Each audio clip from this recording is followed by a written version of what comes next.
Hey everyone, George here, the Disney Family Man, coming to you with another exciting video. Today I'm going to discuss my personal thoughts on, which was actually a shocker to me, that Disney, over at Tokyo Disneyland, they had announced that they are opening the new Enchanted Tales of Beauty and the Beast attraction and the Beauty and the Beast Miniland that was brand new for the park, but no one really knew when it was going to open due to the fact of the closure of all the parks around the world and everything. But Disney threw a fastball on us and decided to open it sooner than I thought it would be, and I was really excited about this attraction, just to the fact of that there was not a park, a Disney park, in the history of Disney parks that had a Beauty and the Beast attraction. Now, at Walt Disney World, you have the Be Our Guest restaurant, and you have Belle's Village, the Enchanted Tales with Belle, Gaston's Tavern. Over at Disneyland, the Red Rose Tavern, quick service restaurant. But we never had an official Beauty and the Beast ride-through attraction, and I was really excited that at least some park was getting it. I mean, I do wish that we would have gotten something over here in the U.S. in the domestic parks, but I am very happy for Tokyo Disneyland, and maybe, who knows, with the success of this, maybe one day we will get this attraction or some sort of Beauty and the Beast related ride in the domestic parks. As I said, I was very excited about this attraction in general. When Disney first announced it, you could see little bits and pieces of the attraction based on the animatronics on the Imagineering story, which is on Disney Plus right now. And again, if you don't have Disney Plus, I highly recommend subscribing to it. If you have all those other subscriptions, you have to have Disney Plus. It's just a must, especially if you're a huge Disney fan. So anyway, yeah, on Disney Plus they have the Imagineering story, and I think it was part 6, the last part of the docuseries. It's called To Infinity and Beyond, that shows sort of like the behind the magic scenes of those animatronics, but we never really got to see the animatronics fully into the environment of the ride itself. But Disney released the ride through, which you can watch on YouTube, and I will leave a link down below where you can find it. It is just astounding of what that ride is. A lot of the traditional animatronics, the songs, the music, the characters, and especially there's a lot of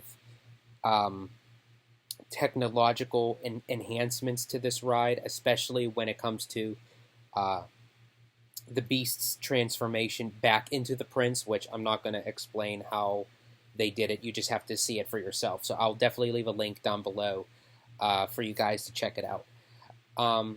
But another part of the enhancement that I will talk about is in the very beginning of the ride itself, where you enter in through the castle, and I thought that was just genius upon Disney's part, because you actually enter through the castle, but not just as a restaurant, you enter it as the queue line to board the ride, and I thought that was just amazing.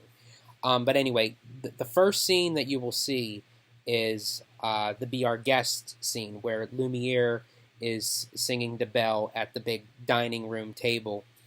And if you watch the dining room table, there's a few things on there, and then as you turn and the lights go out, something else pops magically on the table. So it just, as each sequence goes by, you see this empty table fill up with all the objects of the castle singing Be Our Guest to Belle. And I just thought that was just genius, because they could have easily just had the objects right there, but they really decided to say, hey, let's step it up a notch, and let's make it more magical, more surprising. And it's like, it gives you that notion of like, wait, how did they do that? Or, I wonder what it takes to do that. Oh, I bet you they do that. It's sort of like a magician's trick. I love that kind of, where you walk away saying, I wonder how they did that. I absolutely love anything of that nature. And with this ride, there's no exception. And as I said, there's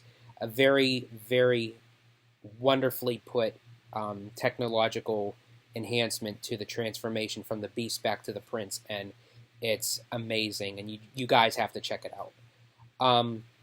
As far as the ride itself, you board these, I guess it's like an oversized giant teacup. And I believe, I have to go back and watch the video, don't quote me on this. It's either, I think it's, yeah, it's a row of seats in the back part of the teacup and a row of seats in the front. But they do have dividers for like the social distancing part of the ride. And you end up like rotating and spinning through the scenes of the movie. And it's not exactly the whole entire movie. They chose the like the most popular scenes. Like you have the Be Our Guest sequence. You have There's Something There, where Beast and Belle are outside in the wintry snow, and how they're feeling for each other, and then the transformation of Beast, and then of course the grand dance performed, with Belle and the prince at the very end. And it's just amazing of what Disney can do, and the Imagineers. It astounds me on so many levels. But another thing I wanted to touch upon with this ride is it does give me hope. And I talked this conversation with Orange Grove 55 on our last collaboration we did, which definitely check that out. I will leave a link down below with that as well. That I had mentioned that even though it was over at Tokyo Disneyland, that it's still part of the Walt Disney Company.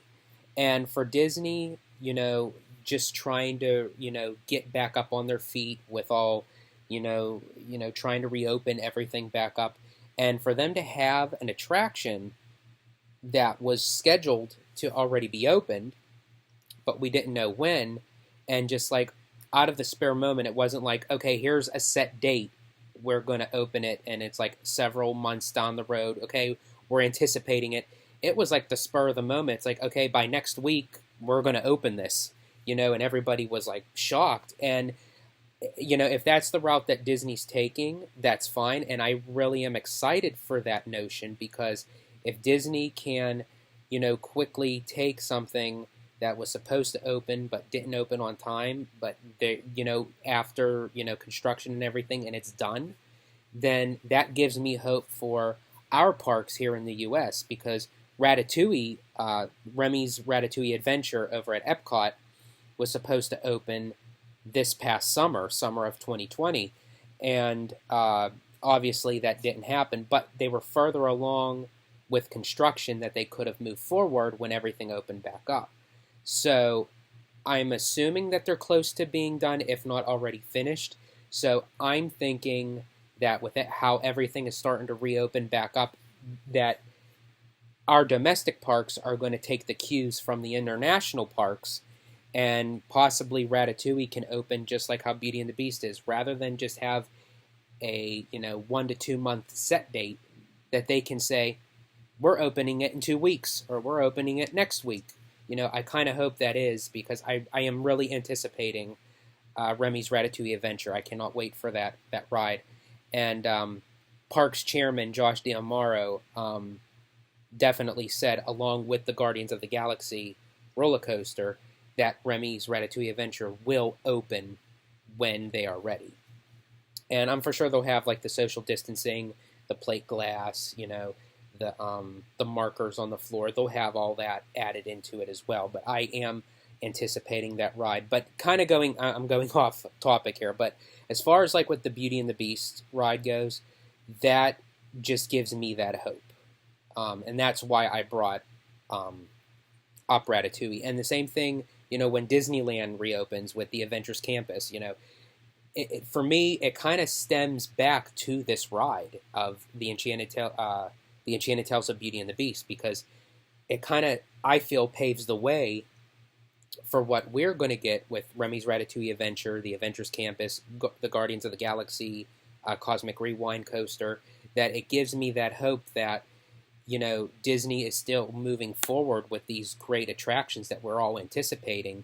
The Tron Light Cycle coaster at the Magic Kingdom is another one that, that we're all anticipating, and this Beauty and the Beast kind of paves the way of saying, you know what, it may not be a big grand opening with media and everything, and building things up. It may be a soft opening where it's like spur of the moment and saying, hey, yep, in 4 or 5 days we're opening this up on this date.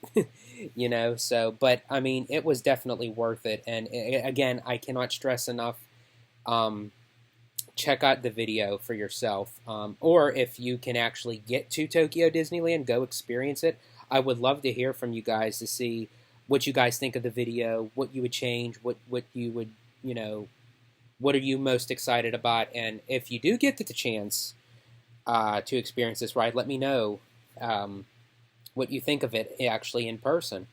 So yeah, so that's it for today. I hope you all were doing well, and remember, stay healthy, stay safe, stay Disney. Bye, everybody.